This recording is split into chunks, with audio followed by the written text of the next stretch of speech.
Lonceng Basilika Santo Petrus berdentang 3 kali, menandakan waktu beribadah telah tiba.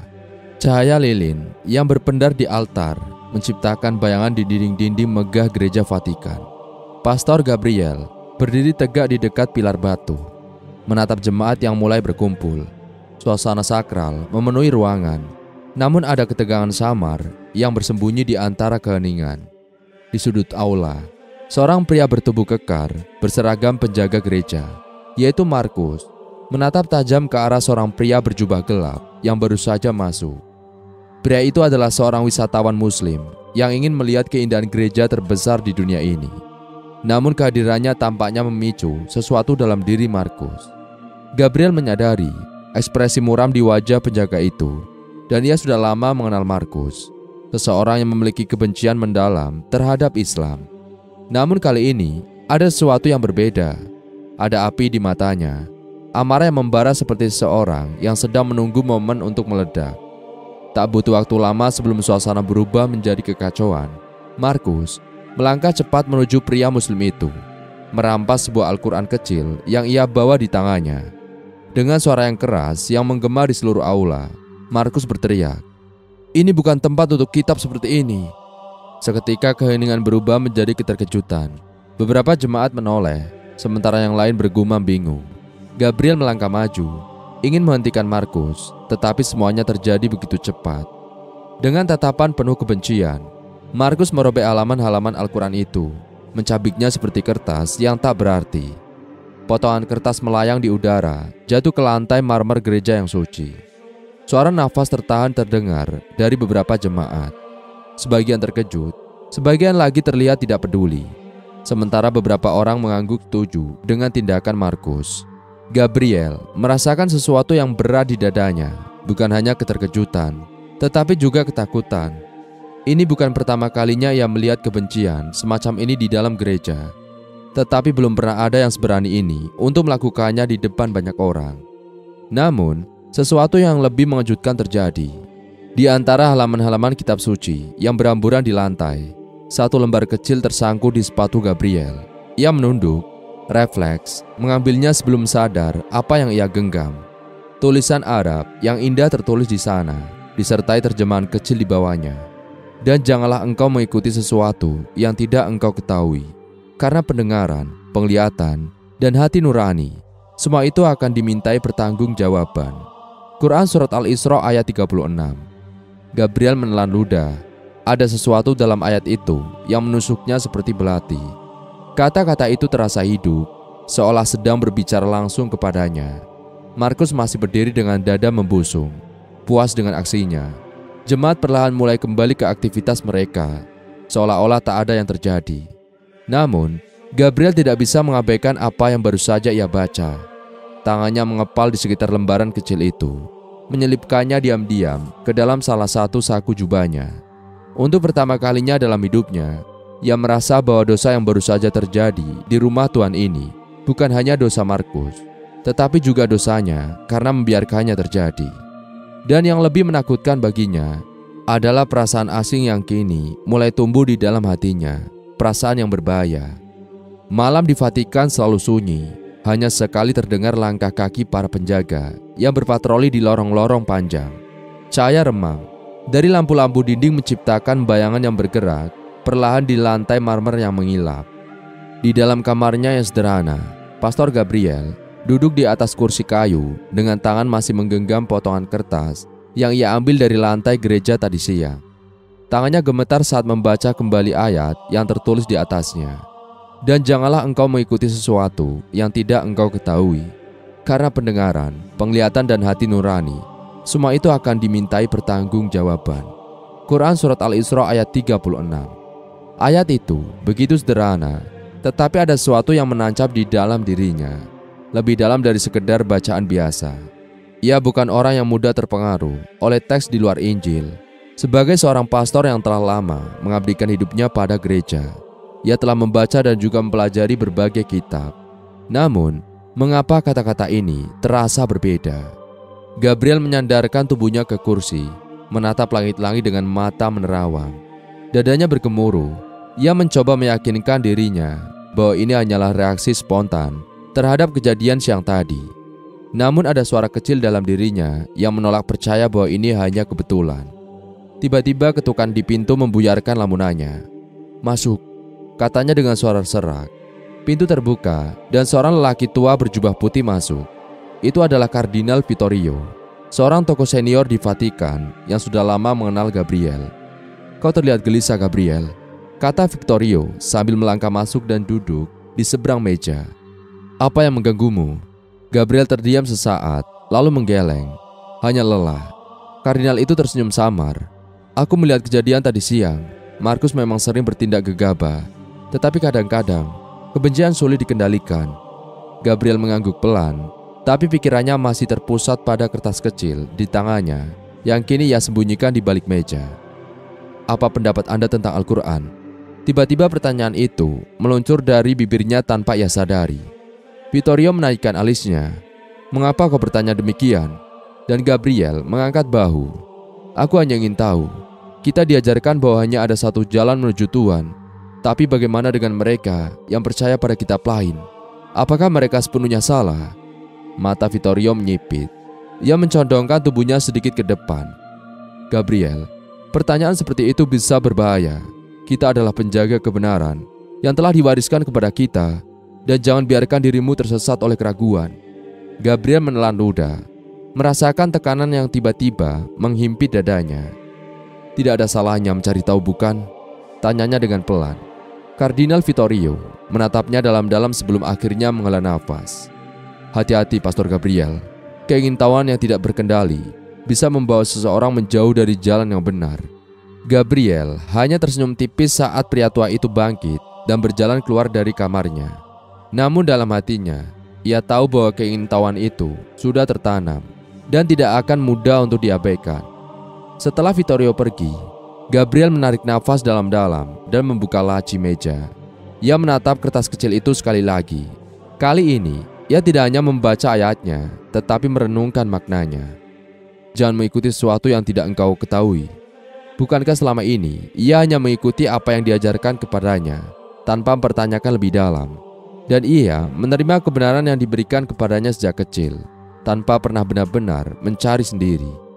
Tiba-tiba sebuah ide melintas di kepalanya. Ia harus menemukan kitab utuhnya. Sebuah keputusan berbahaya, tetapi Gabriel tahu ia tidak bisa mengabaikan panggilan ini. Malam telah berlarut ketika Pastor Gabriel menutup kembali kitab Injil yang sejak tadi tergeletak di atas mejanya. Biasanya pada jam seperti ini, ia akan larut dalam doa atau membaca kitab suci sebagai rutinitasnya sebelum tidur. Namun malam ini berbeda. Ada kegelisahan yang berputar-putar di pikirannya, sesuatu yang tidak pernah ia rasakan sebelumnya. Tangannya perlahan merogoh saku jubahnya, mengeluarkan potongan kertas kecil yang ia simpan dengan hati-hati sejak kejadian di gereja. Dan ia menatap ayat itu lagi, mencoba memahami maknanya lebih dalam. "Dan janganlah engkau mengikuti sesuatu yang tidak engkau ketahui, karena pendengaran, penglihatan, dan hati nurani, semua itu akan dimintai pertanggungjawaban." Quran Surat Al-Isra ayat 36. Apa maksud dari ayat ini? Mengapa kata-kata ini terasa begitu dekat dengannya, seolah-olah ada pesan yang tersembunyi di baliknya? Gabriel menarik nafas dalam-dalam. Ia tahu, jika ia ingin menemukan jawaban, ia tidak bisa hanya merenung. Ia harus mencari tahu lebih lanjut. Namun, ada satu masalah besar.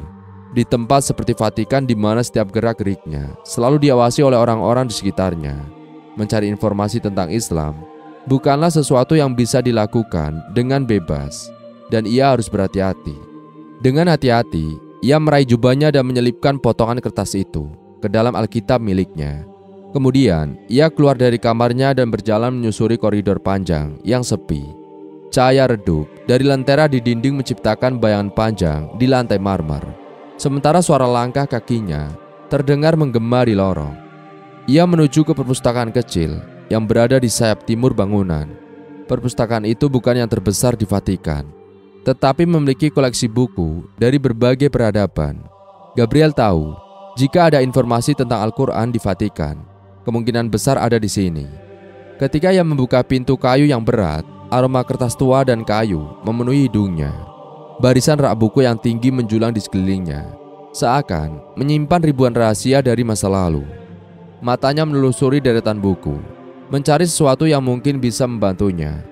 Beberapa buku teologi dari Timur Tengah tersusun rapi di salah satu rak, tetapi tidak ada yang secara spesifik membahas Al-Quran. Setelah beberapa saat mencari, ia menemukan sebuah buku dengan judul Islam dan Kekristenan, Perbandingan Teologi. Ia meraih buku itu dengan hati-hati lalu membawanya ke meja kayu di sudut ruangan. Saat ia mulai membaca halaman-halaman awal, ia menemukan beberapa penjelasan tentang Islam yang cukup menarik. Namun banyak bagian dalam buku itu yang lebih menyoroti perbedaan antara Islam dan Kristen daripada menjelaskan isi Al-Quran itu sendiri. Matanya tiba-tiba tertuju pada satu paragraf yang menyebutkan bahwa Al-Quran adalah kitab yang diklaim sebagai wahyu dari Tuhan yang terakhir, dan bahwa kitab ini memiliki banyak kesamaan dengan kitab-kitab sebelumnya, termasuk Taurat dan Injil. Jantungnya berdegup lebih kencang. Ia tidak menyangka bahwa ada klaim seperti itu dalam Islam. Ia membalik halaman lebih cepat, mencoba mencari lebih banyak informasi. Namun, suara langkah kaki yang mendekat membuatnya segera menutup buku itu dan memasukkannya kembali ke rak. Seorang biarawan tua muncul dari balik rak, menatapnya dengan mata penuh selidik. "Pastor Gabriel, apa yang kau lakukan di sini? Sudah larut malam," tanyanya dengan suara pelan namun tajam. Gabriel menelan ludah, mencoba untuk tetap tenang. "Aku hanya ingin mencari referensi untuk khotbah minggu ini," jawabnya dengan senyum tipis. Biarawan itu menatapnya sesaat sebelum akhirnya mengangguk. "Baiklah, tapi jangan begadang terlalu lama. Besok ada pertemuan dengan para kardinal." Gabriel mengangguk sopan, lalu segera meninggalkan perpustakaan. Namun, saat ia berjalan kembali ke kamarnya, ia tahu satu hal dengan pasti, ini baru permulaan. Rasa penasarannya semakin besar, dan ia harus menemukan Al-Quran yang sesungguhnya. Suasana pagi di Vatikan selalu terasa damai, namun tidak bagi Pastor Gabriel. Ia terbangun dengan kepala penuh pertanyaan dan hati yang terusik. Keingintahuan yang membuncah dalam dirinya kini berubah menjadi kebutuhan mendesak. Ia harus membaca Al-Quran, bukan dari buku perbandingan teologi, bukan dari ringkasan atau tafsir orang lain, tapi langsung dari sumbernya. Namun, mendapatkan kitab itu tidaklah mudah. Di dalam lingkungan yang ketat seperti Vatikan, memiliki Al-Quran bisa menimbulkan kecurigaan besar. Selama 2 hari terakhir, Gabriel mencari cara untuk mendapatkannya tanpa menarik perhatian. Ia tidak bisa bertanya langsung kepada rekan-rekannya, dan ia juga tidak bisa mencarinya di perpustakaan gereja yang hanya menyimpan literatur Katolik. Akhirnya ia ingat sesuatu. Di salah satu sudut Vatikan, ada sebuah arsip tua yang menyimpan berbagai manuskrip kuno, termasuk teks dari berbagai agama. Tempat itu jarang dikunjungi, hanya dibuka untuk penelitian mendalam atau atas seizin langsung dari otoritas gereja. Malam itu, Gabriel memberanikan diri dengan penuh hati-hati yang menyusuri lorong panjang menuju arsip tua, memastikan tidak ada yang melihatnya. Begitu tiba di depan pintu kayu besar yang menguning karena usia, ia menekan gagangnya perlahan dan mendorong pintu itu terbuka. Udara dingin menyambutnya bersama dengan aroma khas kertas tua yang lembab. Cahaya redup dari lampu minyak di sudut ruangan membuat bayangan rak-rak tinggi tampak lebih menyeramkan. Dengan langkah hati-hati, ia mulai mencari di antara tumpukan buku dan juga manuskrip. Matanya menelusuri label-label berdebu di rak sampai akhirnya ia menemukannya. Sebuah kitab dengan sampul hijau gelap bertuliskan aksara Arab yang indah, Al-Quran Al-Karim. Tangannya sedikit gemetar saat ia menarik buku itu dari rak. Ia membawanya ke meja kayu yang ada di tengah ruangan, meniup debu yang menempel di atasnya, lalu membuka halaman pertama. Teks Arab yang tertulis rapi memenuhi halaman pertama, dan di bawahnya ada terjemahan dalam bahasa Latin. Dengan jantung berdebar, ia mulai membaca. Dengan nama Allah yang Maha Pengasih, Maha Penyayang. Quran Surat Al-Fatihah ayat 1. Gabriel menelan ludah. Ia sudah terbiasa membaca kitab-kitab dalam berbagai bahasa. Tetapi ada sesuatu yang berbeda kali ini. Kata-kata ini tidak terasa seperti sekedar teks biasa. Seolah ada sesuatu yang lebih dalam, sesuatu yang hidup. Ia terus membaca, halaman demi halaman. Semakin ia membaca, semakin ia terkejut. Selama ini ia diajarkan bahwa Islam adalah agama yang jauh dari kebenaran, bahwa umat Islam mengikuti ajaran yang sesat. Namun saat ia membaca sendiri isi kitab ini, ia justru menemukan sesuatu yang berbeda. Al-Quran tidak menjelekkan Yesus. Sebaliknya, kitab ini menyebutnya sebagai seorang nabi yang mulia. Bahkan Maria atau ibu Yesus diberikan penghormatan tinggi lebih dari yang pernah ia baca di Injil. Dan ingatlah ketika malaikat berkata, "Wahai Maryam, sesungguhnya Allah telah memilihmu, menyucikanmu, dan juga melebihkanmu di atas semua wanita di seluruh dunia." Quran Surat Ali Imran ayat 42. Matanya membesar saat membaca ayat itu. Ia membaca lebih lanjut tentang keesaan Tuhan, tentang wahyu yang diturunkan kepada para nabi, dan tentang bagaimana Al-Quran menyeru kepada manusia untuk berpikir dan mencari kebenaran.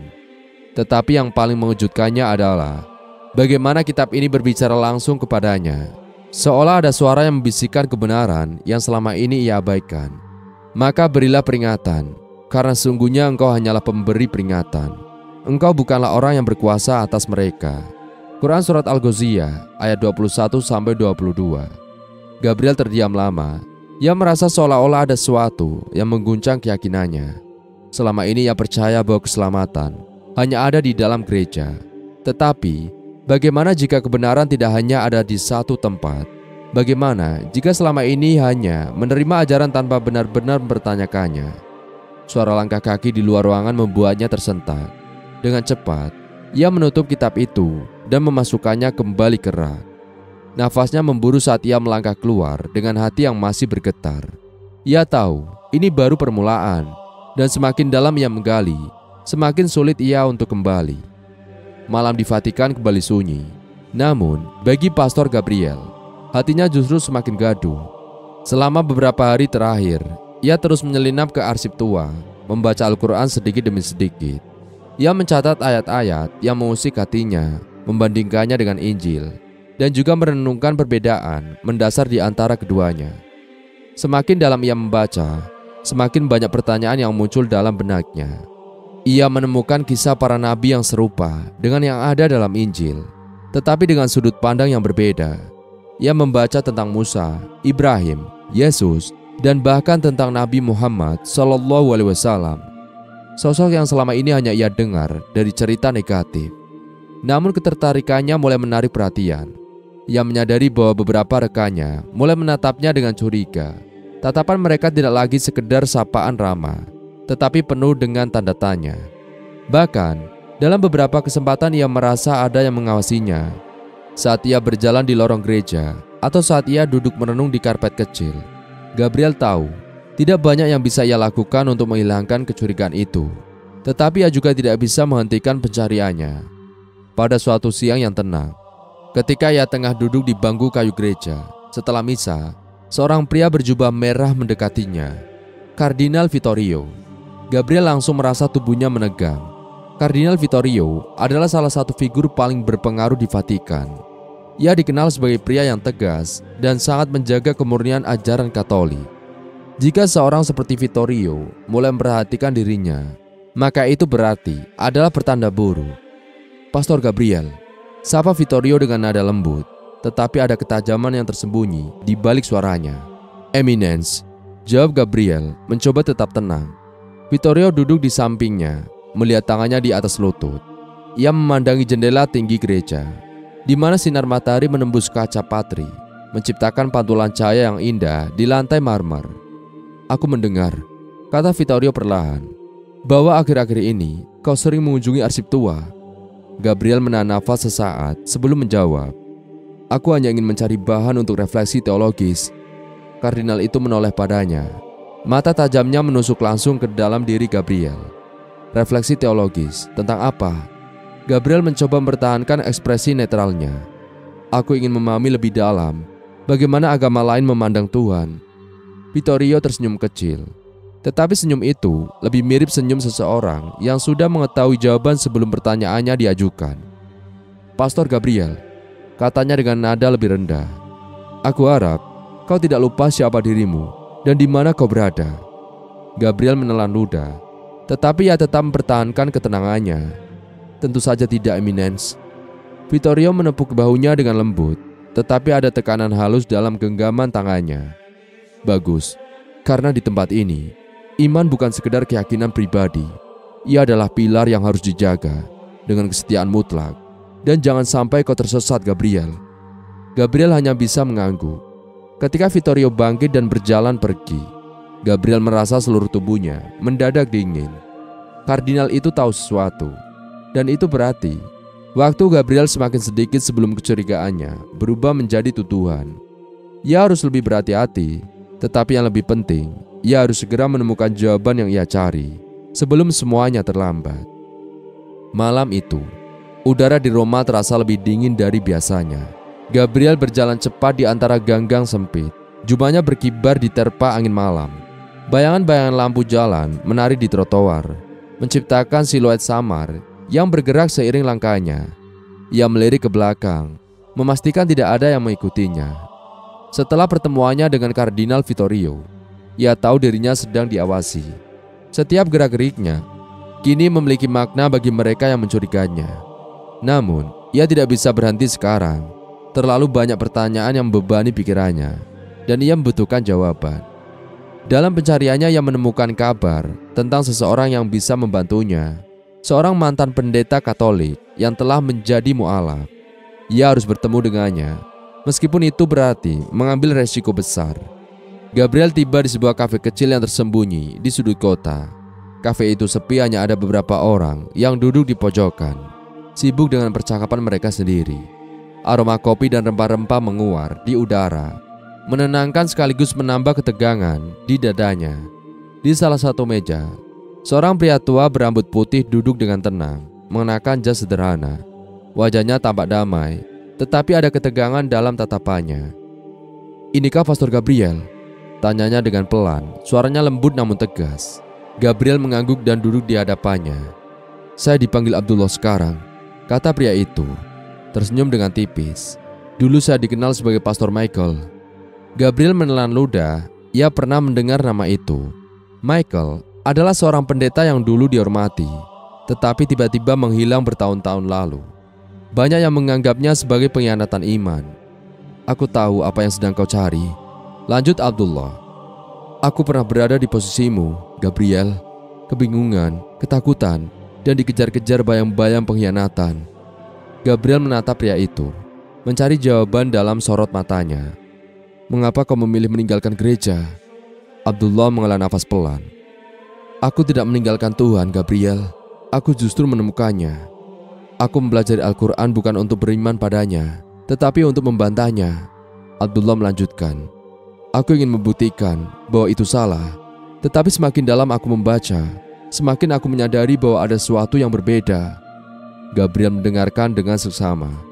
"Kau tahu," lanjut Abdullah, "Al-Quran tidak pernah merendahkan Yesus.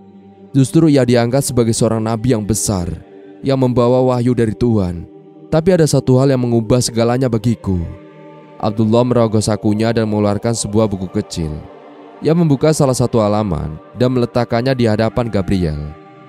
"Mereka tidak membunuhnya dan tidak pula menyalibnya, tetapi yang mereka bunuh adalah seseorang yang diserupakan dengan dia." Quran Surat An-Nisa ayat 157. Gabriel membacanya dengan sesama. Ayat ini bertentangan dengan seluruh keyakinannya selama ini. "Apakah itu berarti semua yang kita percayai salah?" bisiknya, lebih kepada dirinya sendiri. "Bukan salah," jawab Abdullah, "tetapi bisa jadi tidak lengkap." Gabriel mengangkat wajahnya. "Aku tidak bisa begitu saja meninggalkan segalanya." Abdullah tersenyum. "Tidak ada yang memintamu untuk meninggalkan apapun, Gabriel. Tapi jika kau benar-benar mencari kebenaran, maka kau harus bersedia menerima apapun yang kau temukan, meskipun itu berarti mengubah seluruh hidupmu." Gabriel terdiam lama. Ia tahu, sejak awal perjalanan ini dimulai, tidak akan ada jalan untuk kembali seperti semula. Dan kini, ia semakin dekat pada sesuatu yang bisa mengubah segalanya. Ruangan itu terasa lebih dingin dari biasanya. Cahaya lilin yang berkelip-kelip di atas meja panjang menambah kesan suram di dalamnya. Gabriel berdiri di tengah, di hadapan tiga sosok berjubah merah yang duduk di kursi ukiran kayu. Kardinal Vittorio ada di tengah, dengan tatapan tajamnya yang penuh pengkhianatan. Di sisi kanan dan kirinya duduk dua kardinal lain. Wajah mereka tak menunjukkan emosi selain kewaspadaan. "Pastor Gabriel," Suara Vittorio menggema di dalam ruangan yang sunyi. "Kau tahu mengapa kami memanggilmu ke sini?" Gabriel menarik nafas dalam. Ia sudah menduga bahwa ini akan terjadi cepat atau lambat. Lalu ia mengangguk perlahan. "Ada laporan," lanjut Vittorio, tangannya bertaut di atas meja, "bahwa engkau telah melakukan hal-hal yang mencurigakan.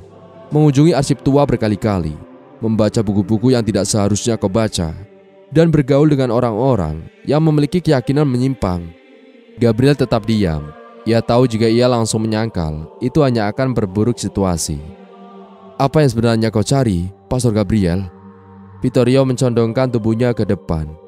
"Ataukah kau sudah menemukannya?" Gabriel menelan ludah. Ia bisa merasakan jantungnya berdegup kencang, tetapi ia tidak ingin menunjukkan ketakutan. "Aku hanya mencari pemahaman lebih dalam, Eminence," jawabnya akhirnya, berusaha agar suaranya tetap stabil. "Pemahaman?" Kardinal di sebelah kanan Vittorio, seorang pria tua bernama Kardinal Matteo, tertawa kecil. "Pemahaman terhadap apa? Kita sudah memiliki semua jawaban di dalam gereja ini. Mengapa kau harus mencari di tempat lain?" Gabriel menggenggam tangannya erat. "Kadang-kadang," katanya hati-hati, "untuk memahami kebenaran yang kita yakini, kita harus melihatnya dari sudut pandang lain. Dan sudut pandang itu adalah Islam." Suara Vittorio terdengar lebih dingin sekarang. Gabriel tidak langsung menjawab. Ia tahu jawaban yang salah bisa menghancurkan segalanya.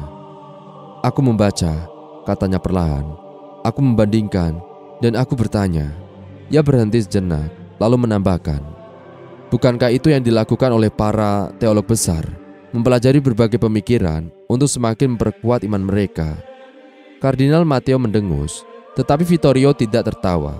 Ia menatap Gabriel lebih dalam, seolah berusaha menembus pikirannya. "Iman itu bukan sekedar diskusi akademik, Gabriel," katanya akhirnya. "Iman adalah kesetiaan. Jika kau mulai mempertanyakan kebenaran yang telah kita terima, maka kau telah membuka celah bagi keraguan untuk meracuni hatimu." Gabriel menggigit bibirnya. Ia ingin membantah, tetapi ia tahu bahwa setiap kata yang salah bisa semakin menjerumuskannya. "Kami memberimu kesempatan untuk menjelaskan, bukan untuk berdebat," kata Vittorio dengan nada lebih keras. "Apakah kau masih setia kepada gereja ini?" Pertanyaan itu menggantung di udara, seperti beban berat di atas kepala Gabriel. Ia bisa berbohong, ia bisa mengatakan bahwa ia tetap setia, bahwa semua ini hanya kesalahpahaman. Itu akan mengakhiri interogasi ini dan menyelamatkannya dari kecurigaan lebih lanjut. Tetapi apa yang ia rasakan dalam hatinya? Sejak ia membaca Al-Quran, sejak ia berbicara dengan Abdullah, sesuatu dalam dirinya telah berubah. Keyakinan yang dulu kokoh kini terasa seperti retakan di dinding tua. Tidak sepenuhnya utuh, tetapi cukup untuk membuatnya goyah. Gabriel menarik nafas panjang. "Aku masih mencari jawaban."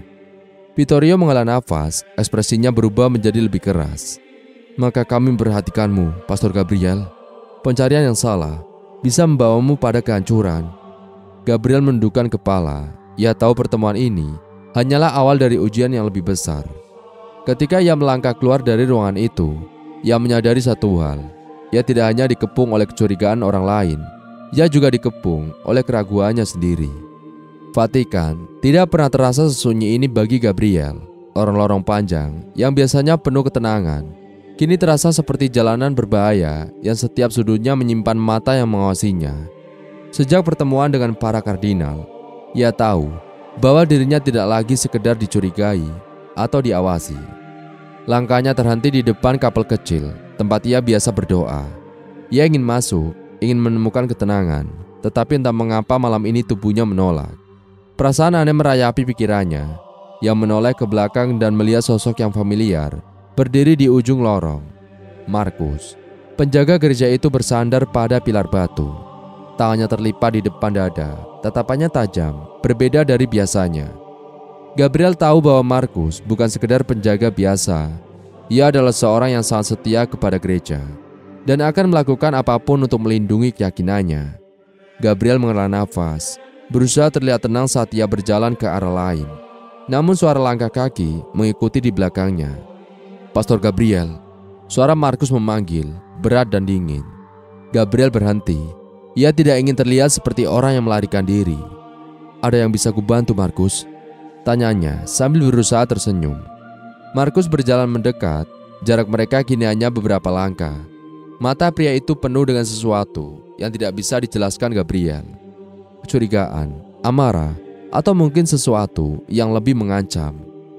"Kami semua tahu," kata Markus pelan, "bahwa kau sedang mencari sesuatu yang tidak seharusnya kau cari." Gabriel menelan ludah. Markus mendekat. Suaranya semakin lirih tetapi tajam. "Aku melihatmu di arsip tua. Aku tahu kau membaca sesuatu yang tidak seharusnya ada di tangan seorang pastor." Gabriel tetap diam. "Kau tahu," lanjut Markus, "di tempat ini orang-orang yang terlalu banyak bertanya akan mendapatkan jawaban dengan cara yang tidak mereka harapkan." Ancaman itu begitu jelas.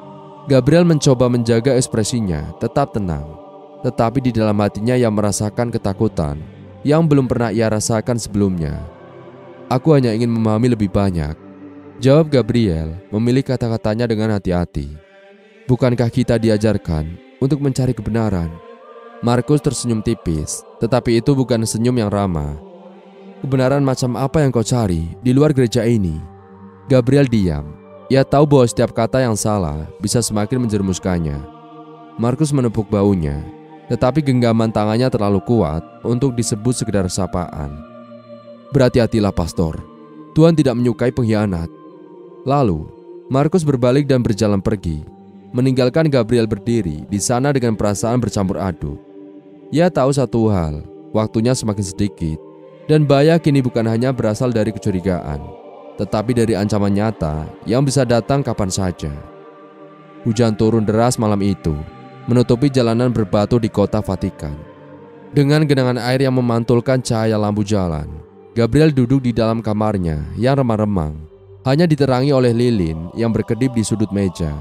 Ia menatap Al-Quran kecil yang kini menjadi bagian dari pencariannya. Jemarinya membelai lembut, sampulnya yang mulai halus. Ia merasa semakin dekat dengan sesuatu yang tidak bisa ia jelaskan. Hatinya bergetar setiap kali ia membaca ayat-ayatnya. Seakan ada suara yang berbicara langsung ke dalam jiwanya. Namun di balik keyakinan yang mulai tumbuh, ketakutan juga mengikutinya seperti bayangan. Denting lonceng gereja berbunyi di kejauhan. Ia menghela nafas dalam. Pikirannya masih dihantui pertemuan terakhirnya dengan Markus. Ancaman yang terasa begitu nyata. Dan ia tahu bahwa setiap langkah yang diambilnya semakin membawanya ke titik tanpa kembali. Malam semakin larut, tetapi Gabriel tidak bisa tidur. Ia merasakan dorongan kuat untuk pergi dari kamarnya. Seakan ada sesuatu yang menuntunnya keluar.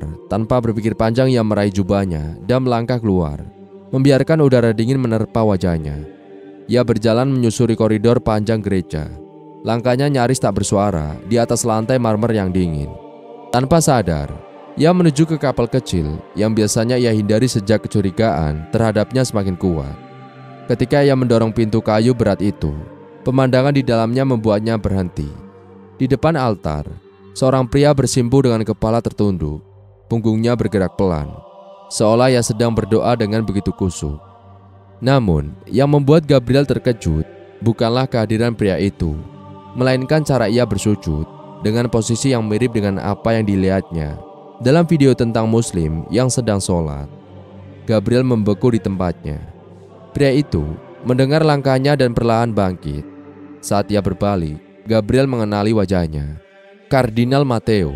Gabriel terbelalak, sulit percaya apa yang baru saja dilihatnya. Kardinal yang selalu mendampinginya dalam misa yang begitu dihormati di Vatikan. Mengapa ia berdoa seperti seorang Muslim? Matteo menatap Gabriel tanpa rasa panik, seolah ia sudah siap jika rahasianya terbongkar. "Aku tahu kau akan datang ke sini," ucap Matteo, suaranya lembut. Gabriel masih belum bisa berkata apa-apa. "Apa yang kau lihat barusan?" Matteo menghela nafas, lalu tersenyum tipis. "Aku pikir kau sudah tahu jawabannya." Kepalanya terasa berputar. "Apa kau seorang Muslim?" Matteo mengangguk. "Sudah bertahun-tahun." Gabriel semakin sulit bernapas. "Bagaimana mungkin seorang kardinal?" "Aku mengalami apa yang kau alami sekarang," lanjut Matteo, berjalan perlahan mendekati Gabriel. "Keraguan, pencarian, ketakutan. Aku melewatinya bertahun-tahun lalu." Gabriel menatap pria itu penuh kebingungan. "Dan sekarang kau ada di titik itu, bukan?" Matteo bertanya, suaranya penuh pemahaman. Gabriel ingin menyangkal, tetapi ia tahu tidak ada gunanya. Aku tidak tahu. Akhirnya ia mengakui. Aku merasa seperti tersesat, tetapi pada saat yang sama, aku merasa menemukan sesuatu yang lebih besar dari yang pernah kupahami. Mateo mengangguk, seolah memahami sepenuhnya. Kebenaran itu seperti cahaya Gabriel. Terkadang kita takut mendekatinya karena ia terlalu terang. Tetapi jika kau terus berlari darinya, kau akan selamanya terjebak dalam kegelapan. Gabriel merasakan sesuatu yang hangat merambat dalam hatinya. Untuk pertama kalinya, ia tidak merasa sendirian dalam pencariannya. Gabriel merasakan sesuatu yang hangat merambat dalam hatinya. Dan tetapi ia juga sadar, keputusannya nanti akan mengubah segalanya selamanya. Langit Vatikan tampak kelabu, seakan mencerminkan badai yang berkecamuk dalam hati Gabriel. Sejak pertemuannya dengan Kardinal Matteo, pikirannya tak pernah benar-benar tenang. Ia terus bertanya-tanya, apakah ini sebuah ujian dari Tuhan, ataukah sebuah panggilan yang harus ia ikuti. Di dalam kamarnya yang sunyi, Gabriel duduk dengan kedua tangan menopang kepalanya. Al-Quran yang ia sembunyikan di dalam laci kini tergeletak di atas meja. Ia telah membaca isinya setiap malam, berulang kali, mencoba memahami setiap ayat yang seakan berbicara langsung padanya. Namun, bersamaan dengan keyakinannya yang semakin kuat, ketakutan juga tumbuh dalam dirinya. Ia bukan orang biasa. Ia adalah seorang pastor di jantung Vatikan, seorang pemimpin jemaat yang dihormati. Keputusannya bukan hanya akan mengubah hidupnya, tetapi juga bisa menjadi skandal besar. Ketukan di pintu membuyarkan lamunannya. Gabriel terdiam, jantungnya berdegup kencang. "Siapa?" tanyanya hati-hati. "Tuan Gabriel, ini aku." Suara familiar terdengar, suara Matteo.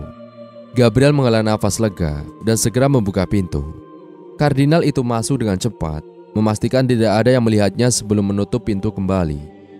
"Kau terlihat gelisah," ujar Matteo sambil duduk di kursi di hadapan Gabriel.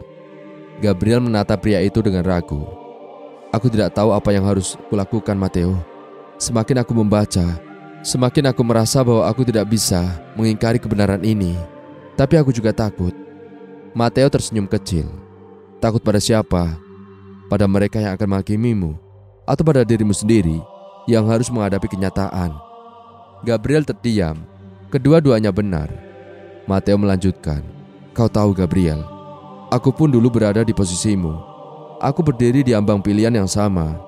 Aku bisa tetap dalam keyakinan lama demi status dan kenyamanan, atau aku bisa mengikuti cahaya yang telah membimbing hatiku."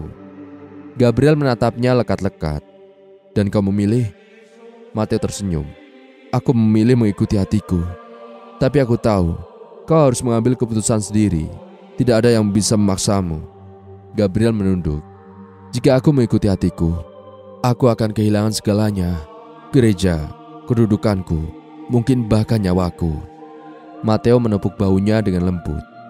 "Dan jika kau tetap di sini, tetapi mengingkari hatimu, apa yang akan kau dapatkan? Kehidupan yang penuh kepalsuan." Kata-kata itu menusuk Gabriel lebih dalam daripada yang ia duga. Malam itu setelah Matteo pergi, Gabriel kembali membuka Al-Quran. Matanya jatuh pada sebuah ayat yang seakan berbicara langsung padanya. Barang siapa mencari agama selain Islam, maka sekali-kali tidaklah akan diterima atau agama itu daripadanya. Dan di akhirat, dia termasuk orang-orang yang rugi. Quran Surat Al-Imran ayat 85. Tangan Gabriel gemetar. Inilah jawabannya yang ia cari selama ini. Tapi apakah ia cukup berani untuk menerimanya? Saat itulah ia menyadari sesuatu. Keputusannya telah diambil. Ia hanya perlu keberanian untuk melangkah. Pagi itu, Gabriel terbangun dengan perasaan berat yang menekan dadanya. Matahari yang menyinari kamar terasa tak menyentuh jiwanya. Al-Quran di meja masih terbuka di halaman yang sama, seakan-akan menunggu keputusan terakhirnya. Dan ia bisa merasakan perbedaan yang jelas antara apa yang dilihatnya dalam ayat-ayat tersebut dan ajaran yang ia jalani selama ini. Hari ini adalah hari yang menentukan.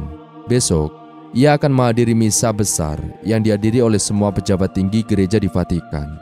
Setiap kata yang ia ucapkan akan dipertanyakan. Setiap gerakan yang ia lakukan akan mengundang pengamatan. Namun, Gabriel tahu, keputusan yang harus ia ambil bukan hanya tentang penampilannya di hadapan orang lain. tetapi tentang bagaimana ia menghadapi dirinya sendiri. Langkah-langkah Gabriel berat ketika ia menuju ke aula gereja. Tempat misa akan dimulai. Di setiap sudut gereja ia bisa merasakan pandangan mata yang penuh kecurigaan. Mereka tahu bahwa sesuatu sedang terjadi padanya. Tidak ada yang bisa menyembunyikan keraguan di dalam dirinya. Mereka mungkin tidak tahu apa yang ia baca atau apa yang ia pikirkan, tetapi mereka bisa merasakannya. Di dalam aula yang besar, suara paduan suara, gereja menggema, namun hatinya terdiam. Ketika ia berdiri di altar, siap untuk memimpin perayaan, sebuah suara dalam dirinya semakin keras. Ikuti kata hatimu Gabriel, jangan takut. Tapi kata-kata itu terasa begitu asing. Mengikuti hatinya berarti mengorbankan segalanya. Seperti dalam kisah-kisah yang ia pelajari selama ini, para pengikut yang setia seringkali harus menghadapi ujian yang tak terbayangkan. Apakah ini ujian terakhir bagi dirinya? Saat upacara dimulai, Gabriel merasakan betapa jantungnya berdegup kencang. Namun ketika ia mengangkat tangan untuk memberkati jemaat, kata-kata yang seharusnya keluar terasa berat. Ia menggigil, tetapi dengan tekad yang kuat, ia berkata dalam hati, "Ini adalah jalan yang harus kutempuh." Begitu selesai ia merasa tubuhnya terlepas dari segala beban. Pengorbanannya sudah dimulai. Satu langkah lagi menuju pilihan yang tak bisa kembali. Malam itu setelah misa selesai, Gabriel bergegas kembali ke kamarnya. Namun ia tidak merasa lega seperti yang ia harapkan. Keputusan yang ia buat masih terus menggema dalam pikirannya. Ia merasa seolah-olah berada di persimpangan jalan, dan dengan setiap pilihan yang mengarah ke kehancuran atau kebangkitan. Tidak ada yang tahu betapa dalam rasa takut yang ia rasakan. Namun dalam hatinya ada sesuatu yang lebih kuat dari rasa takut itu. Keinginan untuk menemukan kebenaran. Kebenaran yang selama ini ia cari dengan cara yang salah. Ia bisa merasakan sepotong cahaya dalam hatinya yang mulai menyala lebih terang. Dan meskipun itu berarti ia harus meninggalkan segala yang ia kenal, Gabriel merasa bahwa itulah salah satunya jalan yang benar. Pagi itu, Gabriel memutuskan untuk melakukan hal yang paling berani yang pernah ia lakukan dalam hidupnya. Ia akan pergi menemui Imam Abdullah, mu'alaf yang telah memberinya banyak pemahaman tentang Islam. Ia ingin mendalami lebih jauh untuk memutuskan apakah ia akan memeluk agama yang kini semakin menguasai hatinya. Sesampainya di sebuah masjid kecil yang terletak tak jauh dari Vatikan, Gabriel merasa bahwa setiap langkahnya menuju pintu masjid adalah sebuah perjalanan baru yang penuh dengan ketidakpastian. Ia merasa seolah-olah ia berada di luar dirinya sendiri, melangkah menuju sesuatu yang sangat besar dan tidak bisa ia elakkan. Abdullah menyambutnya dengan senyuman ramah. "Gabriel, aku tahu kau datang untuk mencari jawaban. Tidak ada yang mudah dalam perjalanan ini, tetapi jalan ini adalah jalan yang penuh dengan kedamaian." Gabriel menatap mata Abdullah dan merasa sebuah kedamaian yang tak pernah ia rasakan sebelumnya. "Aku tidak bisa kembali, Abdullah," katanya dengan pelan. "Aku sudah memutuskan untuk mengikuti kebenaran ini. Namun aku tidak tahu bagaimana aku bisa meninggalkan segalanya." Abdullah meletakkan tangannya di bahu Gabriel. "Inilah ujian terbesar. Mengikuti apa yang benar bukanlah hal yang mudah, tetapi Allah akan memberi jalan bagi orang-orang yang benar-benar mencarinya." Gabriel menatap keluar jendela masjid, merasa sebuah ketenangan yang baru mulai merasa ke dalam dirinya. Jalan ini, meskipun penuh dengan pengorbanan, adalah jalan yang ia pilih. Ia tahu bahwa ini adalah awal dari hidup barunya.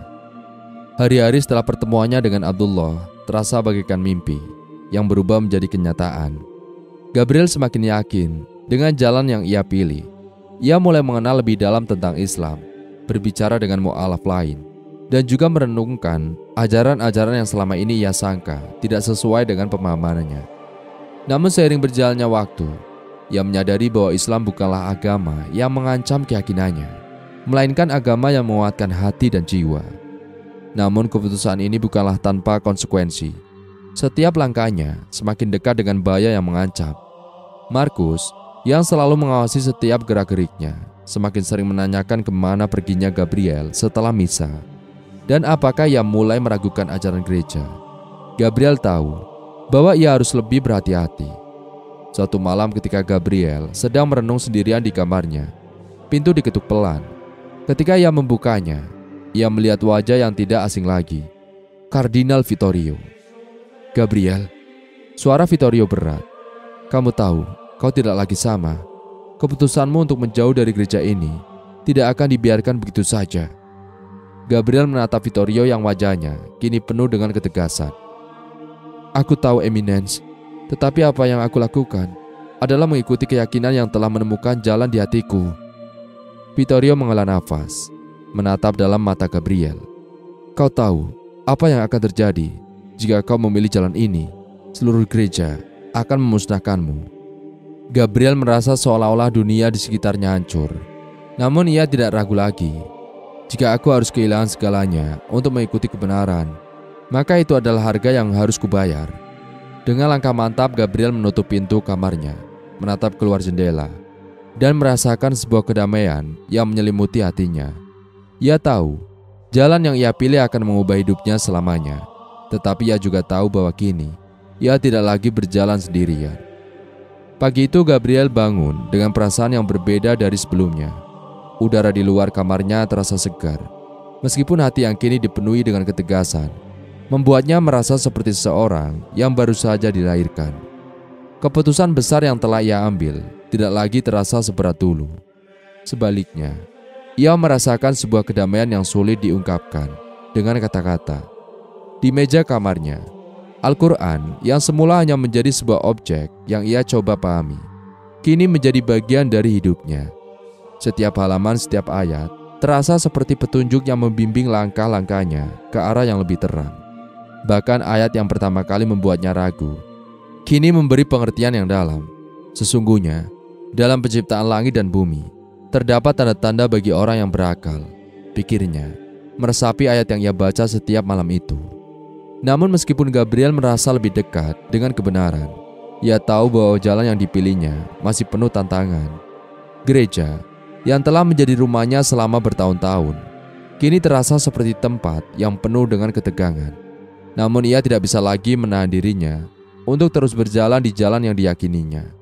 Gabriel telah memutuskan untuk tidak hanya menjadi seorang mu'alaf dalam hati, tetapi juga untuk mengumumkan niatnya secara terbuka. Ia ingin menunjukkan kepada dunia bahwa kebenaran bagi siapapun yang mencarinya akan selalu terbuka. Hari itu, ia menemui Imam Abdullah lagi di masjid kecil yang kini ia anggap sebagai tempat perlindungannya. Ia duduk bersama sang imam, menantikan percakapan yang akan mengubah arah hidupnya. Gabriel, apa yang akan kamu lakukan? Tanya Abdullah dengan lembut. Gabriel menarik nafas panjang. Aku akan berbicara pada gereja. Aku tidak bisa lagi bersembunyi. Aku tidak bisa lagi mengikuti apa yang tidak benar, meskipun itu adalah bagian dari hidupku selama ini. Abdullah mengangguk. Jalanmu tidak akan mudah, Gabriel. Kamu tahu itu. Tetapi setiap langkah yang kamu ambil, kamu akan merasa lebih ringan, lebih damai, karena itu adalah jalan yang benar. Gabriel menatap keluar jendela masjid, melihat dunia yang tak pernah ia kenal dengan cara yang baru. Ini bukan hanya tentang agama. Ini adalah tentang pencarian diri, tentang jati diri yang harus ia temukan meskipun ia harus mengorbankan segala sesuatu yang pernah ia banggakan. Aku siap, jawab Gabriel dengan suara yang penuh keyakinan. Aku siap melangkah ke dunia yang baru.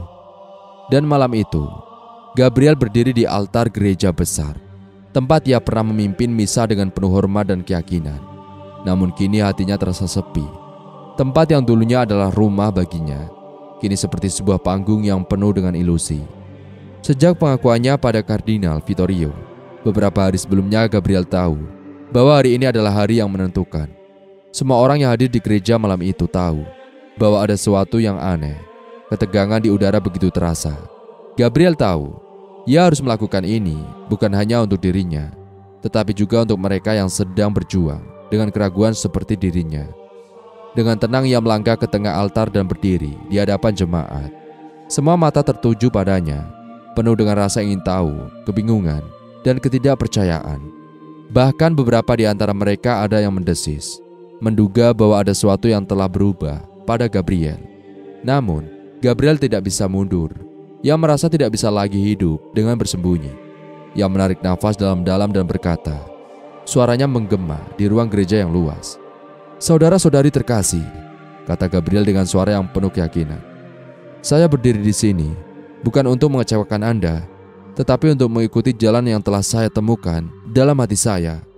Saya telah melakukan pencarian yang panjang, dan dalam pencarian itu, saya menemukan kebenaran yang tidak bisa saya ingkari. Saya memutuskan untuk menerima Islam, agama yang saya percaya membawa saya lebih dekat pada Tuhan. Suasana hening sesaat, sebelum gemuruh suara terdengar dari berbagai penjuru gereja. Ada yang berbisik, ada yang terkejut, dan beberapa wajah tampak penuh dengan kebingungan dan kemarahan. Tetapi Gabriel tetap tegak, menatap mereka dengan mata penuh kedamaian. Saya tidak menginginkan konfrontasi, lanjutnya. Saya tidak bermaksud mengubah kepercayaan Anda, tetapi saya ingin berbagi perjalanan saya dengan Anda, agar Anda mengerti bahwa pencarian kebenaran itu tidak mengenal batas. Kita semua ingin mendekatkan diri kepada Tuhan, meskipun jalan yang kita tempuh mungkin berbeda. Beberapa orang mulai berbisik keras, dan beberapa wajah mulai tampak marah. Tetapi Gabriel tidak bergeming. Ia tahu, ia telah mengambil keputusan yang tak terhindarkan. Sebuah keputusan yang akan mengubah hidupnya selamanya. Ketika ia selesai berbicara, Gabriel menundukkan kepalanya, merasakan berat dan kelegaan dalam satu waktu. Ia tahu bahwa hari ini adalah awal dari kebebasannya. Meskipun jalan ini penuh dengan ketidakpastian dan kesulitan, ia merasa lebih ringan, lebih damai, lebih hidup daripada sebelumnya. Di luar gereja langit sudah mulai gelap, tetapi hati Gabriel terang benderang. Ia tahu, keputusan ini bukan hanya untuk dirinya. Ini adalah sebuah pembebasan yang tidak hanya bagi dirinya, tetapi juga bagi siapapun yang mencari kebenaran tanpa rasa takut. Kini, jalan baru terbuka di depannya, jalan yang tak akan ia tempuh sendirian. Hari itu terasa seperti sebuah titik balik dalam hidup Gabriel. Setelah mengumumkan pilihannya di depan gereja, sepi dan kesunyian terasa menekan jiwanya. Namun ia tahu, ia telah memecah ikatan dengan masa lalunya dan tidak ada jalan kembali. Hatinya penuh dengan keraguan, tetapi di dalam setiap keraguan itu, ada secercah cahaya yang memandunya. Malam itu setelah pertemuan dengan Kardinal Vittorio yang sangat menegangkan, Gabriel bergegas menuju tempat yang selama ini ia hindari. Ia merasa harus melangkah lebih jauh dari sekedar keputusan mental. Keputusan ini harus disertai dengan pengakuan penuh. Di masjid tempat ia sering berdiskusi dengan Imam Abdullah, Gabriel merasa ada ketenangan yang tak bisa ia jelaskan. Seakan seluruh dunia terhenti, dan hanya dirinya yang menghadap sebuah pilihan besar di depan pintunya. Abdullah menyambutnya dengan senyum yang tulus. "Gabriel, kamu datang tepat waktu," ujarnya dengan penuh harapan. "Apa yang kamu putuskan?" Gabriel menatap matanya, dan tanpa ragu ia menjawab, "Aku ingin masuk Islam, Abdullah. Aku ingin mengucapkan syahadat, agar apa yang ada dalam hatiku juga tercermin dalam tindakan." Kata-kata itu mengalir begitu saja di bibirnya, seakan beban yang selama ini menekan jiwanya menghilang seketika. Meskipun ada ketakutan yang menggelayuti, ada pula kedamaian yang menyelimuti hatinya. Keputusan itu telah tertanam dalam dirinya sejak lama. Ini adalah jalan yang benar, jalan yang kini ia pilih untuk hidup. Imam Abdullah tersenyum lebar. "Alhamdulillah Gabriel, ini adalah langkah pertama yang luar biasa. Allah telah membuka hatimu untuk menerima hidayahnya. Mari kita lakukan ini dengan hati yang penuh ketulusan." Mereka berjalan menuju tempat yang lebih tenang di dalam masjid, jauh dari keramaian. Abdullah mempersiapkan dirinya untuk memimpin syahadat dengan penuh khidmat. Gabriel merasakan detak jantungnya semakin cepat, tetapi kali ini bukan karena rasa takut, melainkan karena rasa haru yang meluap. Abdullah berdiri di depannya, menghadap kiblat, dan mengulangi kata-kata syahadat dengan suara yang tenang namun tegas. "Asyhadu alla ilaha illallah wa asyhadu anna Muhammadar Rasulullah." Gabriel menatapnya dalam-dalam. Ini adalah momen yang tak pernah ia bayangkan akan terjadi. Dalam setiap kata itu, ia merasa jiwanya bergetar. "Saya bersaksi bahwa tiada Tuhan selain Allah, dan saya bersaksi bahwa Muhammad adalah hamba dan utusannya." Ketika Gabriel mengulanginya dengan penuh keyakinan, sebuah perasaan yang sangat dalam meresap ke dalam hatinya. Suara syahadat yang mengalir di bibirnya terasa seperti sebuah pembebasan. Pembebasan dari ketakutan, kebingungannya, dan keraguan-raguan yang selama ini membelenggu. "Alhamdulillah," kata Abdullah dengan suara penuh ketulusan. "Gabriel, engkau kini menjadi seorang muslim." Gabriel merasa seolah-olah seluruh dunia menghilang, dan hanya ada dirinya dan Tuhan yang menyaksikan momen ini. Air mata mengalir di pipinya, bukan karena kesedihan, tetapi karena kebahagiaan yang luar biasa. Ia merasakan kedamaian yang tak pernah ia alami sebelumnya. Sebuah kedamaian yang hanya bisa dirasakan oleh mereka yang memilih untuk mengikuti jalan yang benar dengan hati yang murni. Abdullah memeluknya dengan penuh kasih sayang. "Selamat saudaraku, kini kamu bukan hanya menemukan kebenaran dalam hatimu, tetapi kamu telah menegakkan kebenaran itu dengan seluruh jiwa dan ragamu." Gabriel hanya bisa mengangguk, menghapus air mata yang mengalir, dan merasakan kelegaan yang mendalam. Ia tahu jalan ini mungkin akan penuh dengan tantangan, tetapi untuk pertama kalinya dalam hidupnya, ia merasa yakin apa yang harus ia lakukan. Ia telah menemukan jalan yang terang yang kini terbuka di depannya. Dan lebih dari itu, ia tahu bahwa ia tidak sendirian. Tuhan Yang Maha Kuasa telah membimbingnya. Dan ia siap untuk melanjutkan perjalanan baru ini dengan penuh semangat dan juga keyakinan. Gabriel berdoa dengan hati, "Ya Allah, terima kasih telah menunjukkan jalan ini. Aku berserah padamu, dan aku siap mengikuti jalan yang Engkau tunjukkan." Dengan itu hidup Gabriel yang baru dimulai. Sebuah perjalanan yang tak hanya tentang iman, tetapi tentang keberanian untuk mengikuti hati nurani. Malam itu, terasa sunyi di sekitar rumahnya yang kecil. Gabriel duduk di meja. Al-Quran terbuka di depannya. Ia sudah mengucapkan syahadat dengan penuh keyakinan. Namun hatinya tak bisa sepenuhnya merasa tenang. Ada banyak pertanyaan yang mulai muncul di benaknya. Sebagian datang dari dalam dirinya sendiri. Sebagian lagi berasal dari dunia luar yang mulai memperhatikan langkahnya. Setelah mengumumkan keputusannya di gereja, Gabriel tahu bahwa dunia yang ia kenal akan berubah selamanya. Rekan-rekannya di Vatikan mulai menjauhinya. Beberapa wajah yang dulu pernah senyum kini hanya menyisakan keraguan dan tatapan curiga. Kabar tentang pilihannya telah menyebar luas, dan dia bisa merasakan betapa beratnya hidup dalam bayang-bayang ketidakpercayaan mereka. Namun, meski demikian, Gabriel merasa kedamaian yang dalam dirinya. Ia tidak pernah merasa lebih hidup. Saat ia mempelajari Al-Quran dan juga berdoa setiap malam, ia merasa bahwa ia sedang mendekat pada tujuan hidup yang lebih besar dari yang pernah ia bayangkan. Tetapi tidak ada perjalanan tanpa ujian. Ketika dunia berbalik darinya, Gabriel merasa terasing lebih dari sebelumnya. Pada suatu malam, Gabriel memutuskan untuk menemui Imam Abdullah lagi, mencari ketenangan dan bimbingan lebih lanjut. Ia merasa ingin berbicara tentang apa yang ia rasakan, tentang perasaan terisolasi, dan juga kebingungannya yang terus mengusik. Imam Abdullah menyambutnya dengan senyum yang juga menenangkan, seakan mengetahui apa yang sedang dipikirkan oleh Gabriel. "Aku tahu perjalananmu tidak mudah, Gabriel," kata Abdullah dengan lembut. "Setiap langkah menuju kebenaran pasti akan ada ujian.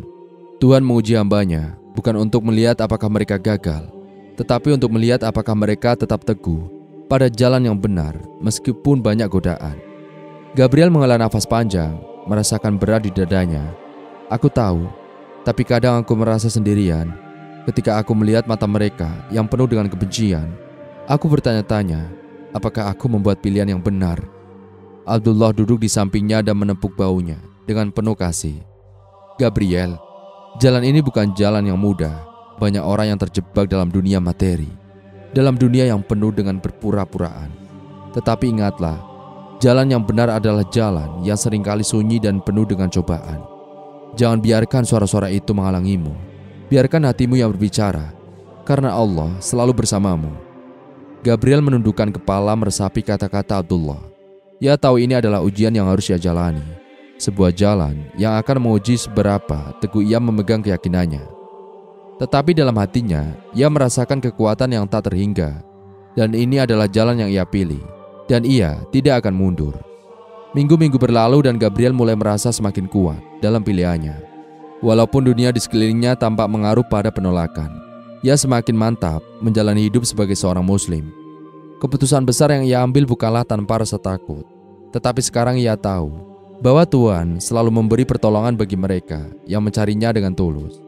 Di luar masjid kecil yang ia datangi setiap hari, Gabriel merasakan sesuatu yang luar biasa. Ia tidak hanya menemukan kebenaran dalam agama yang kini ia peluk, tetapi ia juga menemukan ketenangan dalam diri sendiri. Setiap kali ia melaksanakan sholat, setiap kali ia membaca Al-Quran, ia merasa sebuah kedamaian yang luar biasa. Seperti sebuah perasaan yang selama ini hilang kini kembali. Namun, tidak semua orang menerima perubahan Gabriel dengan lapang dada. Beberapa dari teman-temannya di Vatikan yang pernah menjadi orang terdekat baginya mulai membuka jarak.